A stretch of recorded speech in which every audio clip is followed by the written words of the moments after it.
Hey, welcome back to rmpodcastfl. This is your favorite podcaster, Romina.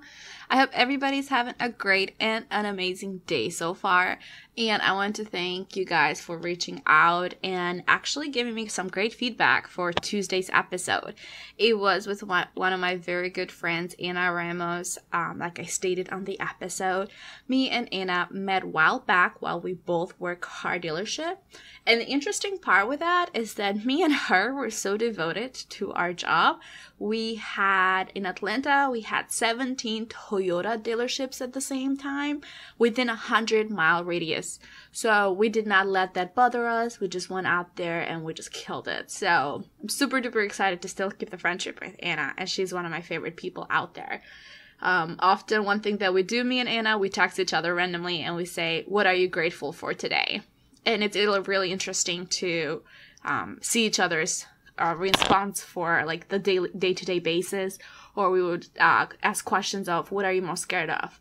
What are you most proud of? Things like that. So if you do want somebody to hold you accountable, I definitely would pick somebody to ask those type of questions, even on the random, without necessarily having to have a conversation and sit down for hours for it. But without losing any time, let's dive right into today's episode. I'm really excited about this one. It is actually an example from the book, The Power of Habits, that I read a while back. If you have not done so, go ahead and read the book. It's really great. And it talks about how habits are very important for our lives. And it kind of brings up an example of how Target was actually able to take advantage of the power of habits. So without losing any time, let's dive right into today's episode, and I hope you guys enjoy it. Habits are such a great resource for the companies to predict your lifestyle nowadays. For a while, the companies have been able to use the habits to predict your spendings. While this is an amazing thing for the companies to increase their sales, this is also a little troubling for the customers. Knowing that somebody can predict your next move, it can sometimes turn into a situation. A few years ago, Target manager in Minnesota was confronted by an angry father. The father started yelling at the manager while holding a coupon booklet on his hand. Why are you guys sending these coupons to my daughter? This booklet has only baby stuff, baby diapers, baby clothes, baby formula. Are you guys crazy? She's just in high school. What is wrong with you people? The manager apologized, and he felt awful. Because he felt so bad of the situation, he actually went ahead and called the customer even a couple of days later to apologize to him again. But this time around, the call was slightly different. The father was not mad anymore. When he picked up the phone, he was calm and said to the manager, I owe you an apology. It seems like there's been some activities in my household I was not aware of. And after a long talk with my daughter, I found out she is due in August. I'm sorry for the reaction at the store. Now, how did all this happen? Target's statistician specialist took his coworker's joke to a whole new level. Andrew Paul had just started working for Target back in 2002 when his coworkers jokingly said, if you're really good at your job, you should be able to predict when somebody's pregnant. This stamped on his brain, and he started studying female habits to see if there was such a possibility.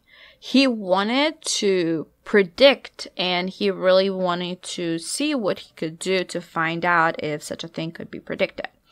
He found out after some research that females start using a lot more lotion once they are pregnant. And on their second trimester specifically, they dose up a lot on their vitamins.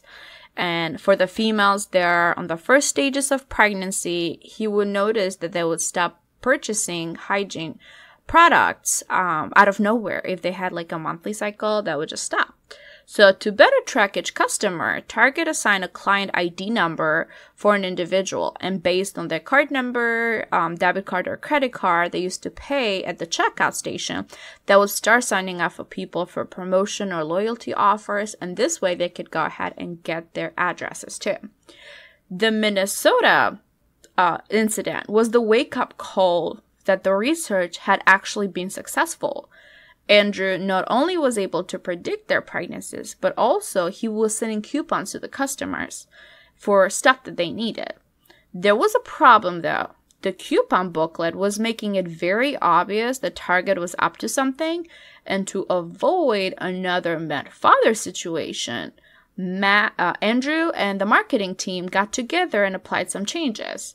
They redesigned the booklet for the coupons. Instead of placing a bunch of coupons that were somehow related to another on the booklet, they start mixing together a bunch of random coupons. So for example, for the baby stuff, they were putting like lawnmowers, wine, beer coupons in the same booklet, knowing that pregnant women will not be purchasing this kind of stuff, but it was also not as noticeable. And they started making dedicated coupons per customer. So maybe we didn't know this, but we thought all the booklets for the coupons that we get are exactly the same for everybody. But what they start doing is kind of specifying the coupons that they would send to each customer. This study, and a joke taken too serious, took Target sales to a whole new level. Target spiked their sales like they've never spiked before. The same formula was used to find out other lifestyle for the rest of the customers, such as customers that might have been family members, customers that might have been bachelors, or brand new customers, or teachers, or professionals. So they start using the power of habits to know what to exactly send to the customers for coupons to get them more to the door.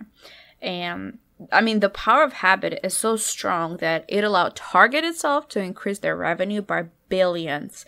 And if you do not take control of your own habits, guys, and turn yourself into your own masterpiece and your own golden product, somebody else will, like Target. What Andrew did, it's very smart, very beneficial, and it's amazing. That's how strong the habits are. Your habits define you as a person. So what I want to leave you guys with is to take control of yourself, know your habits, change them if you need to, and create your own brand around it. Gary Vee talks about this a lot. Create your own brand, create your own item. So focus on your own habits, change them if necessary, and build your own masterpiece by studying your own habits and go ahead and really focus and find out what you really need to work on. I mean, we all know good habits, bad habits out there, but sometimes we might be having bad habits and we're not even aware of, or we try to ignore them and not really pay attention. So go ahead, guys, study your own habits, see what you need to change, look at from an outside perspective, and not necessarily judge yourself, but analyze yourself. So this way you know how to better improve yourself. I hope you guys liked this episode. Like I stated, if you have not read the book, he mentions a couple of other habit studying situations, which is a really, really phenomenal book. I would highly advise you guys to read it. It's a lot of research that is based on that book, so definitely look it up. But I will leave you guys with this episode for today. And don't forget, Tuesdays and Thursdays, we always have new episodes. And you can always find us on iTunes, Spotify, Stitchers Radio, YouTube, Podbean, Google Play. And for any questions, rmpodcastfl@gmail.com. I hope you guys have a great rest of the day. Bye.